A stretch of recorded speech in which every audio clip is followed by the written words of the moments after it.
I'm Ellen Drury of the Berkeley Historical Society, and I'm sitting here in the home of Flo Drury with her friend Jacomena Maybeck, who has come to visit, which she has done for quite a while now. This is a story of a friendship that started in 1923, and it's being recorded for the Historical Society as part of a visual history project. Today's date is November 6, 1989. Well, here we are. And this friendship did start a long time ago. Can you tell me how that happened?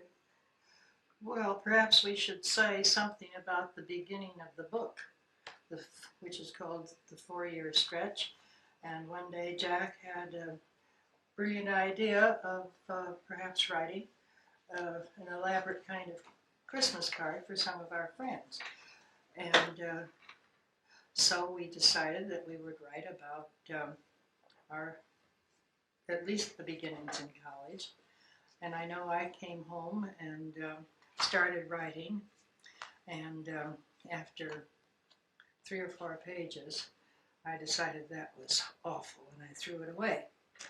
And then a week or so later, I sat down at the typewriter again, and it just flowed.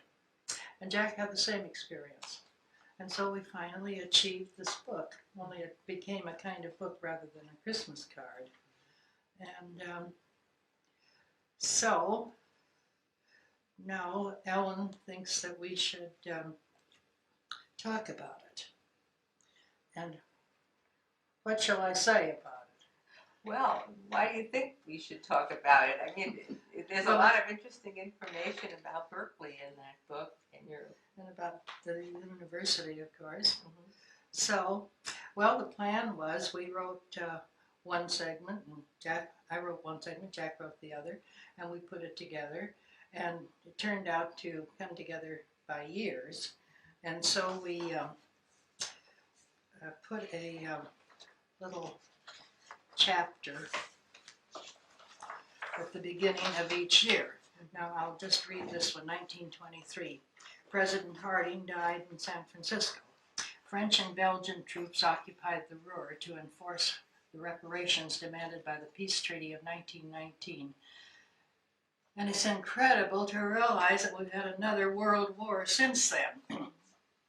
At the University of Tennessee, The Mind in the Making by James Harvey Robinson was banned from classes because it was not a wise book. 6 professors were dismissed. An earthquake in Japan killed 143,000 people. The American Mercury appeared, edited by H.L. Mencken and George Jean Nathan. Yes, We Have No Bananas was the country's most popular song.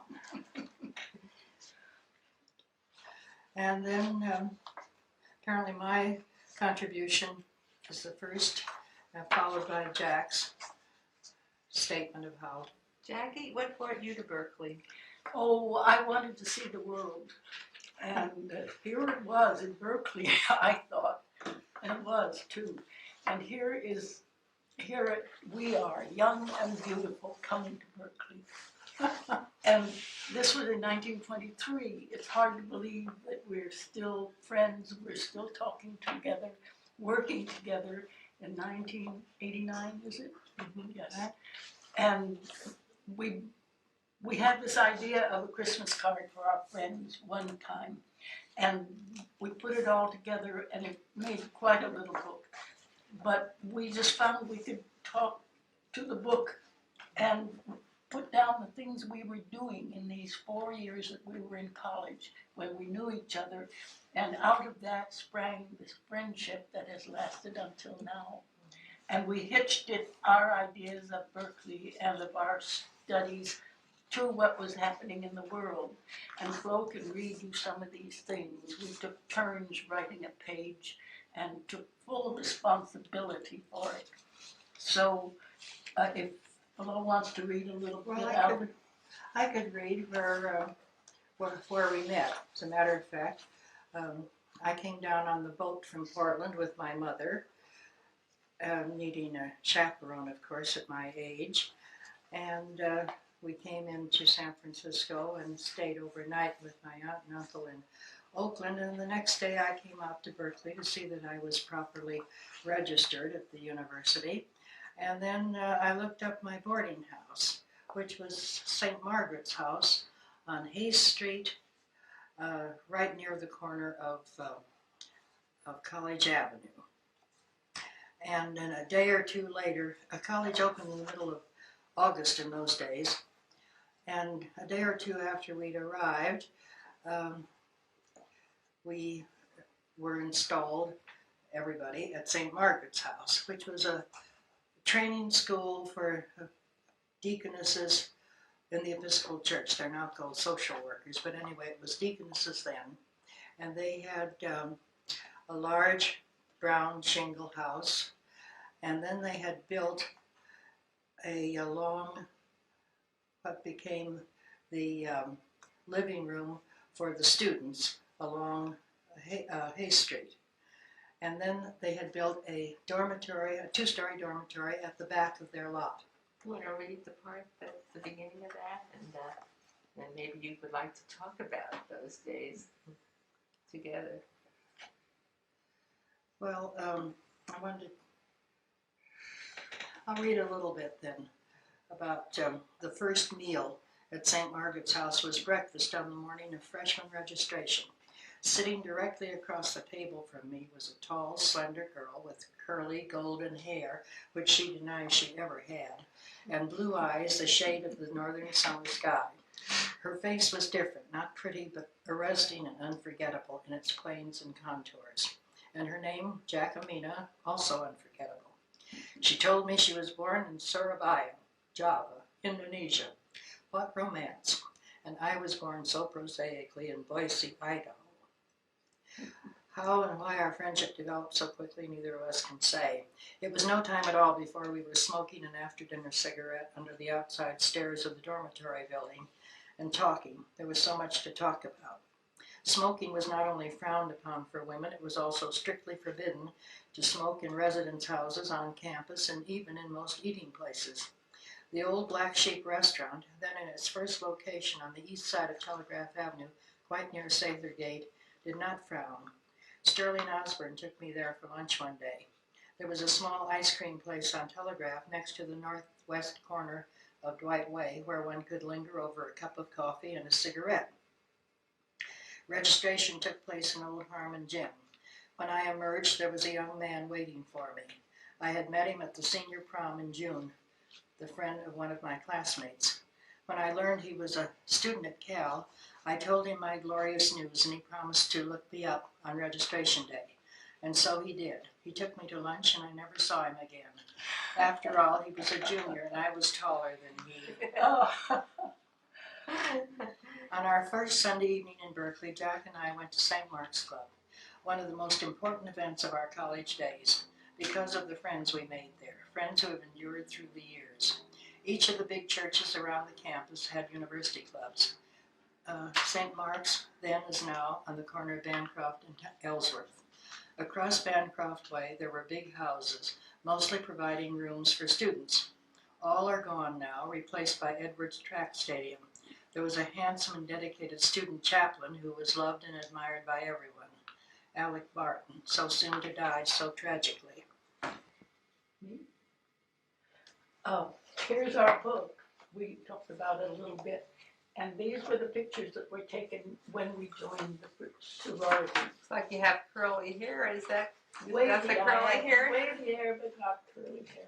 Well, And anyway, there are lots more pictures, and let's look at some of them. You still I think still think she had curly hair curled on the ends. And there are our parents. And this, let's give a quick one. This is where I came from, my parents' house up outside of Ukiah, little ranch. And there's Berkeley, and some of Wallen's work, Berkeley Hills, and the two of us sitting on the big C above the Greek Theater, which we did most afternoons about 5 o'clock when it was nice. Watch the city go to bed, and watch the boys with their long poles lighting the gas lamps on the street on Bancroft. Isn't that wonderful that we remember that, that we experienced that? And here we are hiking in the Berkeley Hills. What do you remember about it? Well, the same things. That was how people enjoyed themselves. That was how students entertained themselves. They went hiking, and the hills were full of trails and full of people and birds and other nice things. And not so many houses. Not so many houses. And of course, we lived very close to the hills in our sorority house. So it was easy to step out and go up those trails. And this is the house. On Prospect Street at the head of Channing Way, half block or maybe a block from the south entrance of the stadium. And this was started out in life as a what? Oh, just a private residence. No, oh yes, it was the house itself, but they called them house clubs. And when around Established by Mrs. Haste. and the university physician, because at the turn of the century there wasn't very good housing for women students unless they belonged to sororities, which were sometimes too expensive for modest families to send their children there. Let's look in a minute. You had told me something about the yes. description of the house, and you both This lived in is- this house, yes. did you? How did that happen? Well, we belonged to the same house. We joined the same house. You get invited to join a house, and then whoever gets invited first invites somebody else. So Flo went in first, and she put my name in, and I followed along. What was it like? And we lived in that front bedroom, and there were 4 of us. But we slept on sleeping porch, the big sleeping porch. And this is a good time to explain sleeping porch. Which Because, apparently need you know, explanation. People have asked us, what's a sleeping porch? Well, it was where everybody slept, that's all. Outdoors. Outdoors. But Everybody, with a roof over. yeah, and a curtain, a canvas curtain usually to keep the rain off and when it did rain. But sororities, fraternities, and boarding houses all had sleeping porches. And anyway. What's happened to them, I wonder? Oh, they all got closed in. Private homes were always built with sleeping porches. The Maybecks were. Yeah, And after a while, people got softer and softer. And yeah. they closed them in and made rooms out of them. Even after electric blankets came. But we had 10 double-decker beds on our sleeping porch. Jack had the one above me, and I could just put my feet up and jiggle her awake for an 8 o'clock. It was very difficult to get her up. Still is. Anyway, we lived in the second floor in this room that went clear across the house. And it was a lot of fun. All 4 of us slept on the sleeping porch, unless we had a cold or had to study late or something. But then we had this balcony, and we could rush out here on football days and get home early and then watch the crowds go by and feel sorry for them. We had to go so far to go home. Anyway, the 4 of us remained friends, and here's a picture of us one Sunday afternoon after dinner at the house. And this gal is now dead. The other 3 of us are still going strong. And this picture was taken at the home of the gal who died in Petaluma in 1979. And then, to bring us up to date, in this campus community news, which came out earlier this month, there's a picture of Jack and me taken with others at the Town and Gown show at the Dole Library. Well, we're back looking at the book and remembering and telling each other what it was like in those years. This now is the spring of 25, and I'm reading a little bit out of the book. Back to UC again in January. We were older and wiser by about an inch. I have a hard time with my no glasses. We know our town pretty well by now. We could dance at the varsity. we could, at the corner of Telegraph and Bancroft, or at the Claremont Hotel. There was a lovely dining room in the big house at Bancroft and Fulton. It's the water company now. Then it served fried chicken and biscuits. There was Charlie Dutton's on Oxford and Center, where you got dinner and music for $1.50.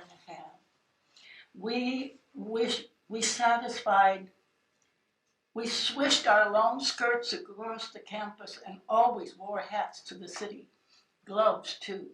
There was a wide expanse of just plain dried grass above Oxford Street and almost up to the library.